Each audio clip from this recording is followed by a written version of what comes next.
we really appreciate your participation here today and are grateful to have this opportunity to be able to share and deliver to you the result of our research and study concerning the behaviors of our students, undergraduates with Discovery.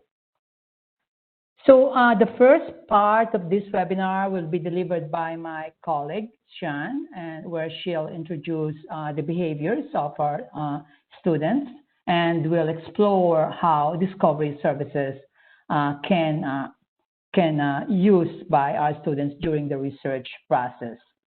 Then the second part, I will then come back to take over, where we will go and walk through different strategies with their classroom activities for incorporating Discovery into reference desk and education.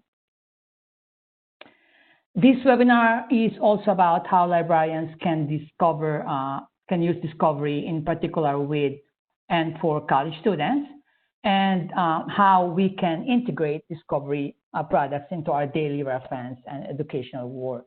So for those librarians who are reluctant to use Discovery, in these examples, in these cases, the goal is to help understand why Discovery is appropriate for college students and encourage them to use it.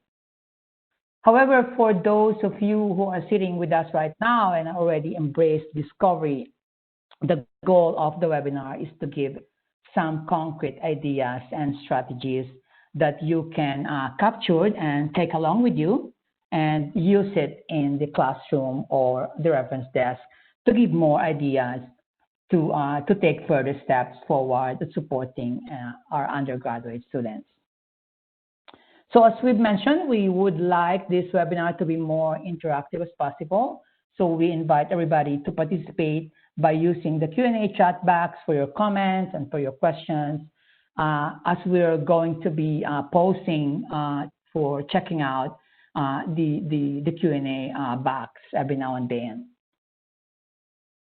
Okay, so now I'm going to hand over to my colleague, Sean Blake, so she can start walking us through the agenda of our today's webinar. Okay, so yes, welcome to today's session, everyone. I'm Sian, and I'm just going to talk you through the first part of our slides today. So this is our agenda, and first of all, we're going to look at understanding our own search habits as librarians and information professionals.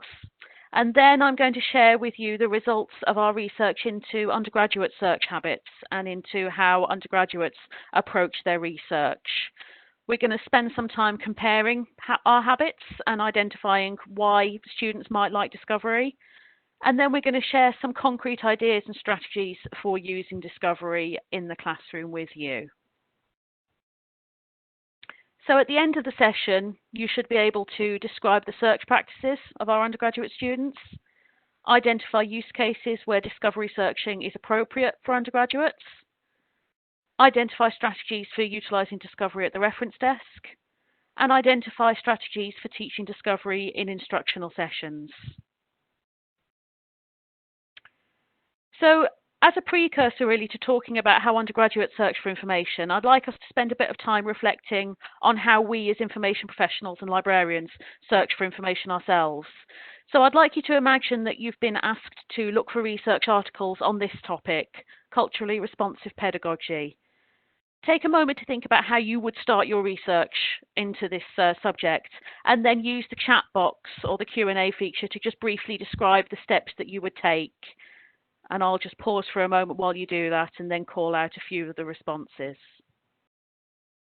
Okay, I'm starting to see some responses coming in. Thank you. Some people are saying that they would start by using Summon, and that's great news to hear. Anyone else? Okay, some people saying that they would start with a keyword search, so identifying keywords from the subject and searching with those. Some people saying that they would brainstorm some more words, so relative, maybe synonyms or other terms that are relevant, and use those as well. Some people are highlighting some of the advanced search techniques that they might use So phrase searching or wildcard searches. Some people saying that they would use more than one database. So as well as using their discovery system, they would also use Scholar, Google Scholar, or that they might go to a database that they know, such as ERIC or another subject-specific database. Other people saying that they would identify synonyms, similar phrases, build up a Boolean search with commands as well. So these are great responses. Thank you, everyone. And just a few things to note there from the responses that we've seen is a number of people have pointed out that they know how to construct complex searches using Boolean operators, using wildcards, using phrase searches. We've seen people saying that they know databases that would be useful for this subject, so they know the relevant databases. Other people showing that they know not to just use the words in front of them, but also how to look for synonyms or related terms as well. So that's great, thank you. I've got another scenario for you now. So I'd like you to imagine that you've been given this citation for a journal article and that you need to locate a copy. So what process would you use to find an article from a citation like this? So I'm seeing a few responses coming in. Some people are saying that they might use the journal A to Z feature to look up the journal title and go from there through to the article. Some people saying that they know that they could put the whole thing into Google Scholar and find the result there. People saying that they would search by title in the catalogue. People saying that they would use Discovery to search for either the title of the article or use an advanced search to limit the search to the title and use a phrase search as well, or use the journal tool as part of Discovery. For an article, I'd search the title in quotation marks. These are all great responses. Thank you, everyone. And again, just a few things to call out from that for us to notice that as librarians, you know, we can look at a citation like this and we can break it down into its parts. So we know which part of this citation is the journal title and we know which part is the article title. We know the bits that we don't need to put into a search feature that we can just leave out, and we know which bits are necessary. We know that we have journal A to Z that we can use to look up the journal title. And we know which tools will help us to get straight to the article, which tools it's good for us to start with.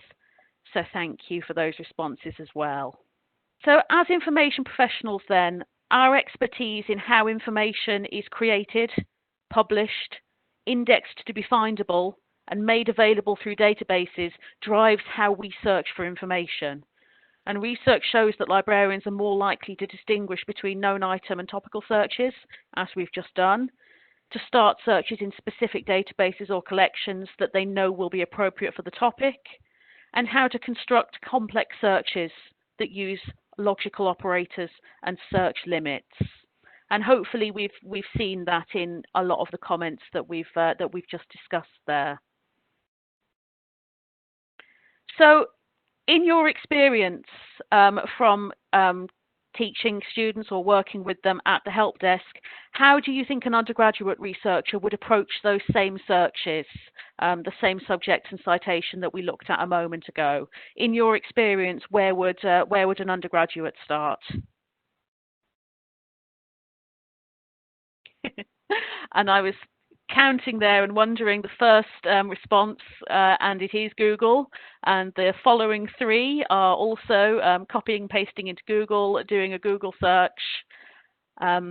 Yep, I think a lot of us here have all had the same experience of undergraduates using a tool that, let's be fair, they are familiar with, and that they feel that they understand how it works, and starting there rather than perhaps with our tools. And thinking again of those searches that we looked at a moment ago for ourselves, where do you think undergraduate users typically struggle with finding research, with finding information for those sorts of topics? What are the sort of things that they struggle with? someone saying authority, and yes, I think that's a fair point. Knowing what sources are reliable and what sources have the authority to talk with knowledge about this subject. Somebody saying narrowing results, so knowing how to go from thousands of results down to just, a more manageable number to work with. Forming a search strategy, that's also a fair point. We see a lot in UX, I think, that users just use the same search terms over and over again in different places and struggle with coming up with a strategy. Not having the confidence or perhaps the knowledge of how to search specific subject databases. How to access the full text is another fair point. Information overload, absolutely. Thousands of results and not knowing where to start with those. Not knowing that there are subject-specific databases in the first place. Wanting the first hit to be the right thing and stopping if that link doesn't open, absolutely. How to choose a narrow research topic, or how to narrow a research topic down perhaps from a broad topic.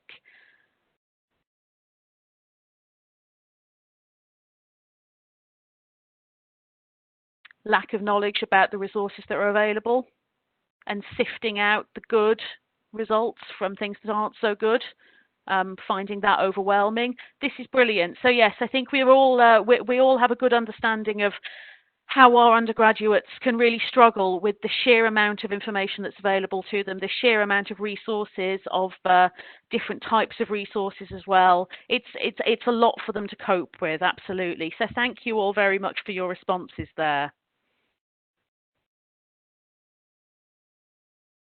So our research shows that undergraduates can really be described as exploratory researchers. Their information seeking is usually driven by course or module assignments. And unlike graduate students or researchers who can pursue their own research interests, undergraduates are forced to research multiple new topics every semester, sometimes more often. And they often know very little about those topics, and so their searches are exploratory as they try to find information that might be relevant to them.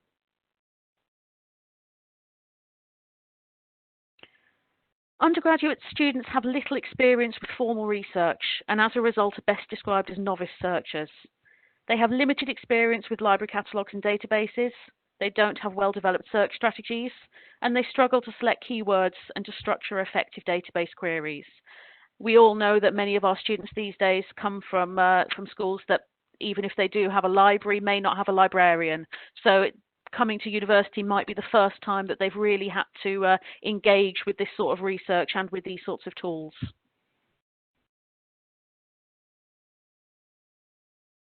And our undergraduates have a lot of responsibilities these days as well. They're taking multiple courses. They may also be working, either on campus or off campus. They might be participating in internships or other career building activities. And they often have family responsibilities or caring responsibilities as well. And because they're busy, they want to be efficient at their research. They want to locate and compile sources so that they can move on to the next step of reading, synthesizing, and writing. They're also quite risk averse. They prefer familiar, predictable resources that they believe will deliver what they need. And we really should also remember that the majority of our undergraduate students may experience library anxiety, and that occurs when individuals are unfamiliar with how to navigate the library's resources, or spaces, or technology, or feel intimidated by or reluctant to approach staff. And patrons with library anxiety often worry that they're the only ones who don't know how to use the library, and that if they ask a question, staff will think they're stupid. And library anxiety will exacerbate those feelings of being overloaded and overwhelmed and may cause students to avoid the library altogether, which is obviously the last thing that we want, because we know that we're there to help them and that the resources are there to help them as well. Now, encouragingly, our research shows that undergraduates do want to use library resources, which they see as credible and as meeting faculty expectations. So they do know that they're often supposed to use scholarly resources, and they do know that the library is the place to find those resources as well. So that's encouraging.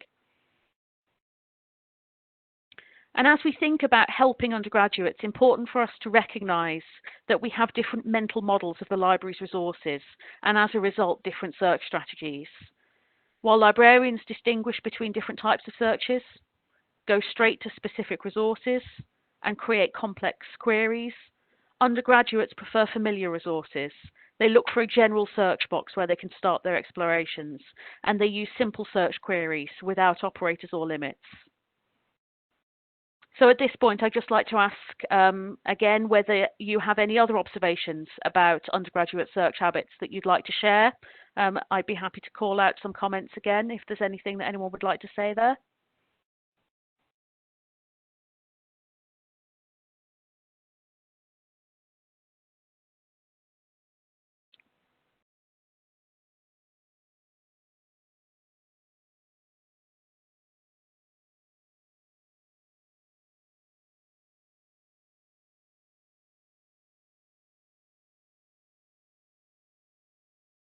Yep, some people saying that the internet, the wider web is still always the first point of call. Some people saying that that they still really get their information from Google. They're baffled when they realise they actually have to read the articles they get in the results list. That may be a fair comment for some. Evaluating, undergraduates can find it difficult to evaluate the resources that they find and know which are valuable resources and which may have less use to them. Great comments there. Thank you, everyone. Someone saying that quite often they give up before hitting the target, and yes, I think we've all seen that. Certainly, when dealing with thousands of results, it can often feel easier to give up rather than to try and sift through those. Thank you very much, everyone. So, our research shows that undergraduates do like discovery systems, and that they even prefer them to searching over individual databases. Does anyone have any suggestions as to why that might be? Why undergraduates might show that they do like discovery? More like Google? Yes, absolutely. It looks very similar with a single search box. Looks very similar to tools that they use all the time, Google and Amazon.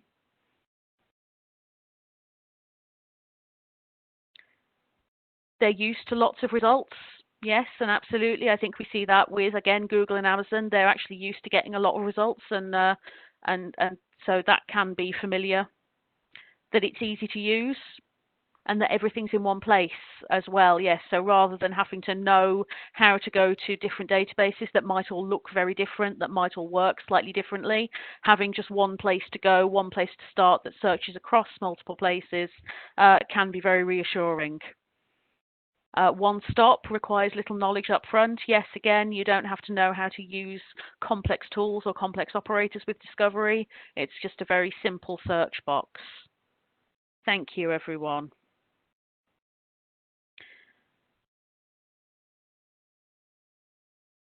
However, we find that students' novice search habits do follow them to discovery systems. So they start with broad, simple searches, and if the first page of results or even the first 5 results is not what they want, then they start over again with new terms. They have difficulty sorting through lists of results and understanding individual records, and they don't use the facets to refine their search at all. So a key role that librarians can play is in helping students to use discovery effectively. And so on that note, I'm going to hand back to Yvonne, who's going to discuss some strategies for doing just that.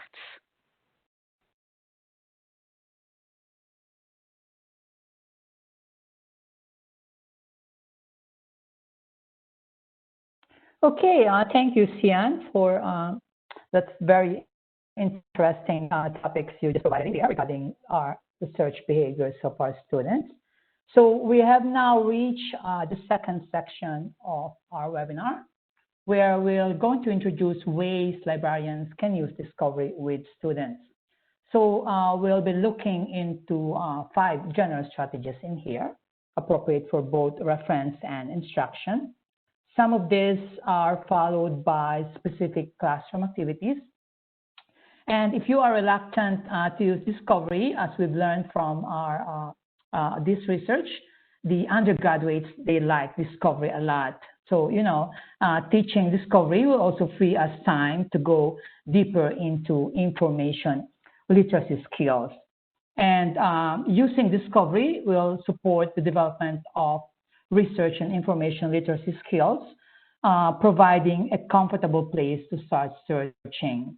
As the search skills that they will learn here are also transferable to other resources, like, database searching or specific content searching. And for those of you who are already strong supporters of discovery, you are just going to enjoy these innovative modular ideas that will be presented to you in here, and you can capture and bring along your daily job as a librarian. However, if you believe there are other ideas that you think should be part of this list that we've come to you to present to you today, please do share it with us within the chat box. And of course, we are willing to further look at it and see if we can accommodate it within our examples in here. So let's start off with our first strategy, which is to teach students when to use discovery. This is our first strategy. It's really very important. So, we need to first explain the content of our discovery to our students. We need to make them aware what they can find at our discovery. And then from there, we can compare with specialized databases. Also, another very important way to teach the students about our discovery is to suggest a metaphor. So discovery is most appropriate when students have a broad or interdisciplinary topic and are unsure where to start their research. So if our installation of our discovery directs students to entries from our reference works or the topic explorer, this can help students gather background information prior to narrowing their topic. So if you haven't reviewed yet and you haven't enabled those features that provide background information about their topics, I really suggest that you do so. Our discoveries nowadays have these features and options that will pop up at the very top of the results set, an overview of the topic. So we're already helping our students provide background info regarding the topic that they're starting to search with. Discovery is useful as a secondary search strategy if students have not found enough in a subject database or want to explore what else might be available. So librarians can explain what content is included in the institution discovery installation and show how discovery complements other resources in the library's collection. So for example, if we maybe have our institutional repositories ingested there in Summon, or we have different blended scopes or other external search scopes there in our Primo discovery, we might want to introduce that to our students. We might want to let them know what do they expect to find at our discovery system. So they already will get interested and already are excited to start using those search scopes that we prepare for them. Suggesting a metaphor for understanding discovery search is really also one of the best points we can teach our students to use discovery. So for example, we might compare discovery search with searches across multiple databases to a general department store, like a big store, which sells all kinds of items where they can find everything in there, compared to a subject database, like a specialized store only for specific books or electronics resources. Another way to use a metaphor is taking a bus tour of a new city and seeing multiple sites, or spending the day at one site. That's another metaphor that we can use. Or why not comparing it into a big bowl of fruit salad, where you have many elements, many subfruits in there that will provide you a lot of different multiple vitamins compared to a single fruit that only provides a specific element. So that is our first strategy in here, to teach our students when to use discovery. And then this comes with a classroom activity. So we have another classroom activity here, which is to compare the tools. So we're going to have the students compare the discovery with other tools, like the subject database, or of course the Google in there. We want them to see how they can compare our discovery system to this big, huge Google or Google Scholar. So we're going to divide the class into 2 or 3 groups, and then we'll be assigning the groups to a search via discovery or via the search databases or via Google using the same search. Then the students can work individually or in pairs, and then after around 3 to 5 minutes, then we're going to lead a discussion about each tool, encouraging the students to teach one another by comparing the tools. So they'll be learning which tool will provide the appropriate result, which tool is faster than the other one, which tool they can find the content that they're looking for better than the other tool. So we can also do this as a guided activity. Like, for example, we can lead students to searches, create a comparison table on the whiteboard, or through peer teaching, like pairing the students. The other one searches in discovery and the other one search in a subject database, and then they can compare the results. And then from there, we can lead a discussion, like asking them to report what types of information they can find with this specific tool, or what helpful search features are available from that tool, and what is not available from the other tool.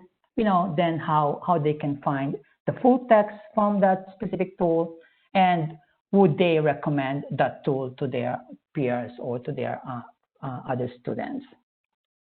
This will provide them a way to understand better, comparing what's available from one tool to another.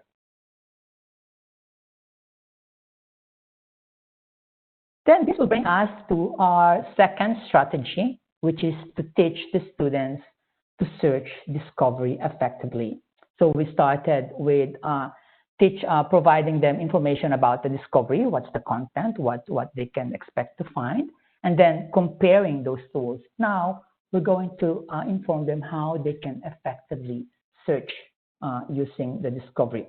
So we have learned that while the students like the simplicity and the coverage of discovery, they often do not search it effectively. So librarians can show students how to formulate and combine keywords. So, like showing them how they can use those Boolean operators, showing them how those tips and tricks that we only us librarians know, how to really target the fields, because, these discoveries, they index content based on field, or they do relevance ranking based on field weighting or different synonyms in there. So, how to use those secrets we have using combining and formulating keywords. So how to understand also the list of results, and how to refine the results by adding additional search terms and using phrases, and how to interpret citations. A good metaphor for facets is, of course, any site there online that provides a way to facets content, like for example, an online shopping site where you have really a very good way to facet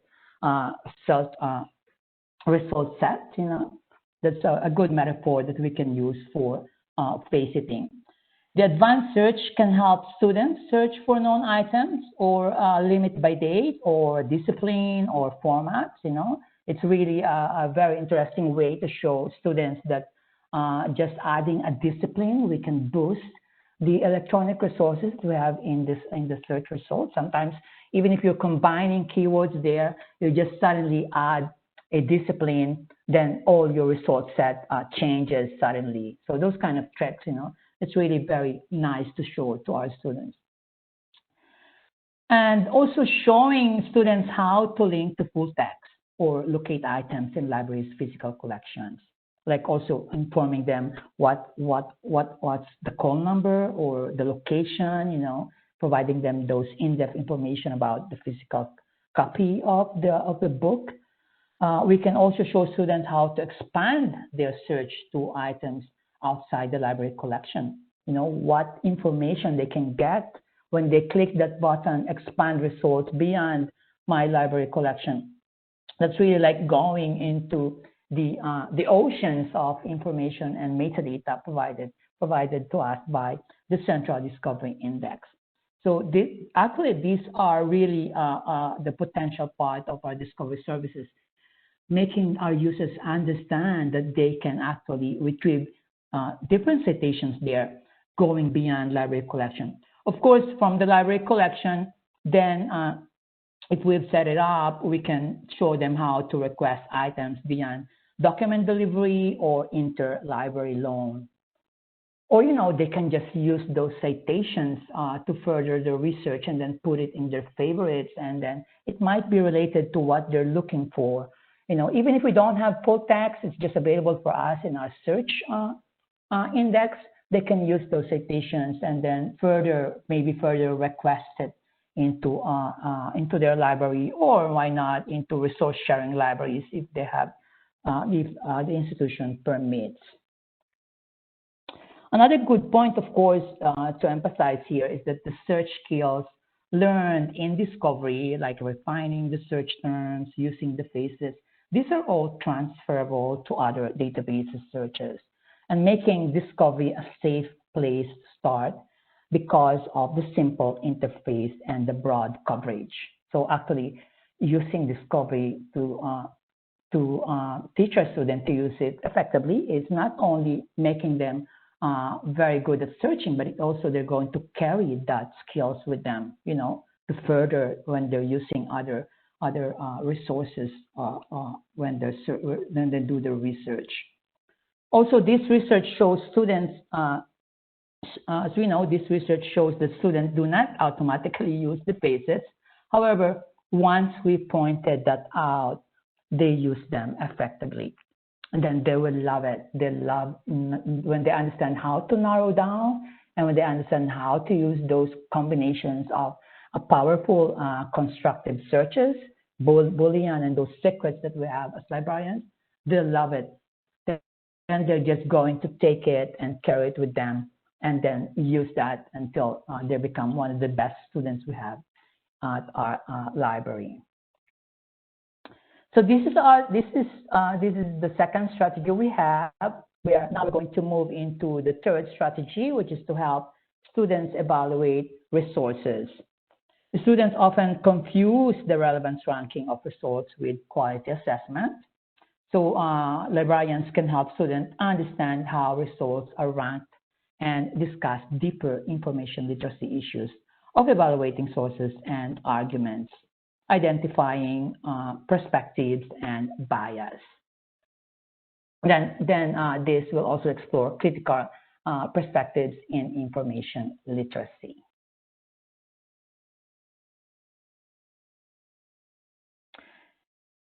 We now have a classroom activity here, which is to create a search engine. This is one of a very interesting classroom activity. So this activity helps students understand relevancy ranking as well as the need to evaluate resources. We're going to ask students to imagine they are creating a new search engine to replace Google. And then we're going to briefly brainstorm, like we want to ask them what criteria would their search engine use to rank results. So the best websites are listed the first at the top of their list, when they use Google. It's really good to have this imagination, like if you can configure Google ranking, what criteria will you use? And then we'll do a discussion like, would this system be foolproof? And we're going to compare this to the discovery's effort to rank results. So we're going to understand what our students are, what do they want to see at the top of their search result. Because Discovery does a good job of surfacing high quality content, but students should still explore beyond the first set of results and then refine their search result sets. So creating a search engine is part of our classroom activity. Okay, then we also have another classroom activity here, which is really very interesting. This might be new to you because Discovery simplifies the search process. We can spend less time teaching students to navigate the library websites and search different platforms. So this activity, it will take advantage of the ease and speed of Discovery searching. So to spend more time on evaluating sources. We call this evaluation jigsaw, where we'll be providing a search topic in Discovery and using the list of results, we're going to break students into groups, like 4 or 5 groups, and then we'll be assigning each group a different item from the list result. And then let's say the group we're going to discuss their assigned item, if it's reliable or is it relevant, using whatever criteria we're going to provide to them. Maybe the first group we're going to evaluate the relevancy, then the other group we're going to evaluate the origin of the source, and then the third group we're going to evaluate the accessibility or the linking to the resource, and then so on and so forth. So we're going to provide them different elements to evaluate. And then from there, we're going to reform the group so that each new group has one member from each previous group. And then they're going to share their assigned items with the new group. And then they're going to compare it, and they do the contrast discussions in there. So they're going to understand a lot of different evaluations from the different aspects of the Discovery that we'll be providing to them. And then we as librarian, we're going to end it with a summary discussion on evaluation being led by us. This is really one of those really nice stuff that we can do to big groups. Sometimes we have these big groups of students coming in at desk, and we don't know what to do with them, so we can do this evaluation jigsaw. Have you ever heard of this, or have you ever used this at your library? You may share your ideas and answer at our Q&A box. Then we reach our strategy number 4, which is to explore critical information literacy. So this is really important, exploring issues raised by critical information literacy. So similar to the previous point, the simplicity of Discovery may give us more time to explore critical information literacy issues and talk to the students about the broader social, political, and economic context of information production and use.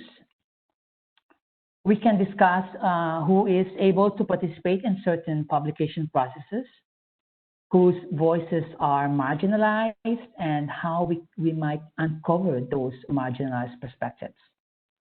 For example, since Discovery ranks scholarly content higher, we could discuss when we want to find non-scholarly sources and what phases within our Discovery might help locate those non-scholarly sources, and what other databases or collections uncover those voices. So, this is really very important. It's not all students really understand and exploring the critical information literacy. If you need further reading about critical information literacy, the Framework for Information Literacy for Higher Education from ACRL, you might find more inspirations on there regarding exploring critical information literacy.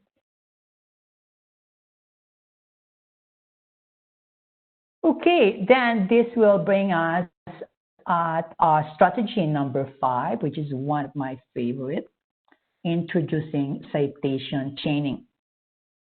So I guess you guys already know a lot about this. If you are Summon or Primo users, these are one of those really good serendipitous features that we have. Students can use citation tracking to uncover additional articles, and this supports the exploratory nature of undergraduate searching. This is basically what they do. They just go in there, they search, and then they bump into different articles. They do the citation path chaining. They put it in their favorites. They put it in their folder, and then they go back in there later on to further dig into those different topics that they're chaining together. There's different citations that they're chaining. So adding items to the Save Items folder can help students keep track of what they find as they explore. And citation tracking and Altmetrics present opportunities to discuss scholarship as a conversation, including the role of social media in disseminating knowledge and how the open access movement can expand the search of researchers and their scholarships, and how the research has policy implications.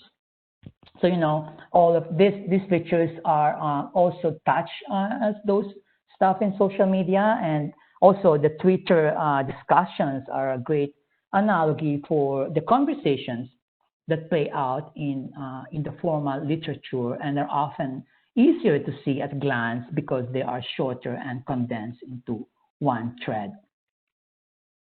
So if you haven't enabled these features at your discovery services, you might want to start doing that, because this is really the best way we can provide content to our users, because our users, as we've learned from this research, they don't research very good. So we want to provide them tools that they will be basically serendipitously finding resources, and they're bumping into citations while they explore the discovery services that we provide to them. So we're by enabling these features, we're basically just adding up more a way for them to find resources without them using too much effort, because we're using the technology that we have nowadays, and all the content, of course, all those many contents we now have at the Central Discovery Index. Okay, this also will bring us into a classroom activity, which, of course, related to the citation chaining. Here we can compare the citation count. So from a list of results, we're going to identify a high cited article and an article with fewer citations, and then we're going to discuss why one article may have more citations, or we can go deep into the topic, the importance of the contribution, the trends and disciplines around that citation, or the age of the article, or also the journal of publication. So then from following each citation trail, we can then also discuss additional value resources that we can find in those citations.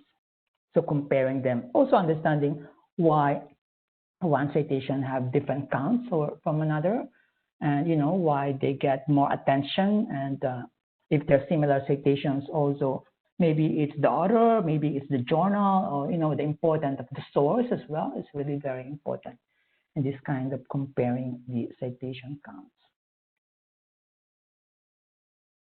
Okay, let's now move into our fifth strategy, which we almost reached the fifth strategy that we have here, which is to explore altmetrics. So in Primo and in Summon, the students can use altmetrics to see how articles have been picked up in social media and in public reports and in the news media. So by using an article with altmetrics, we can break students into groups and assign each mention to research.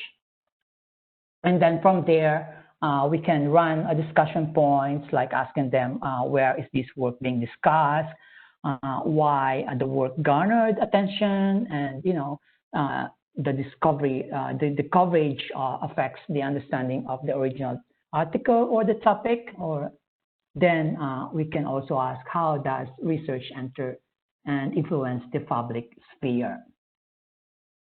So these features are now available, are also available at your Discovery. You can find this at your administration console. When it comes to Primo, you can just add a code in there in order to have Altmetrics part of your full record display. I can share to you a document at how to set that up if need be. So as this is the last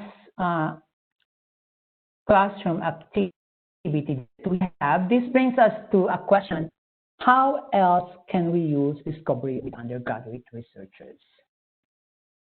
So if you have other ideas that you think might need to be part of this list, then you can share it to us right now at the Q&A panel, which I'm going to be checking right now to see if we have other comments and questions.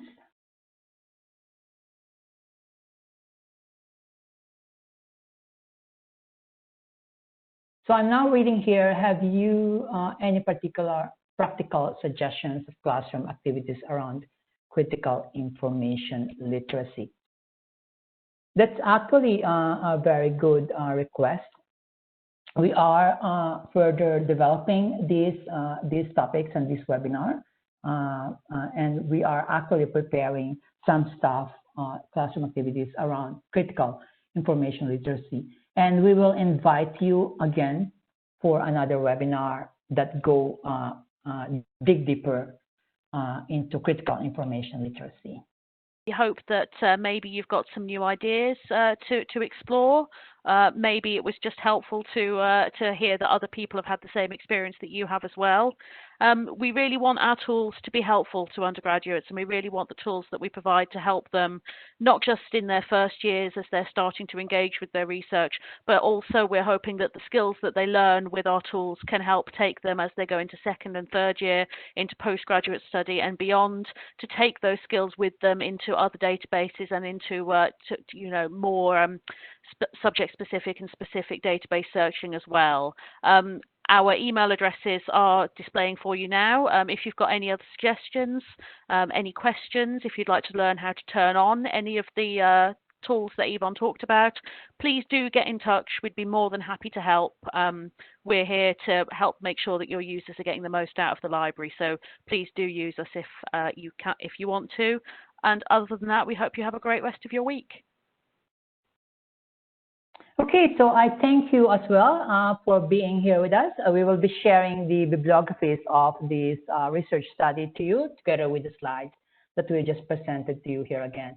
Thank you again for joining us. We hope to see you again at our next webinar, and have a nice day.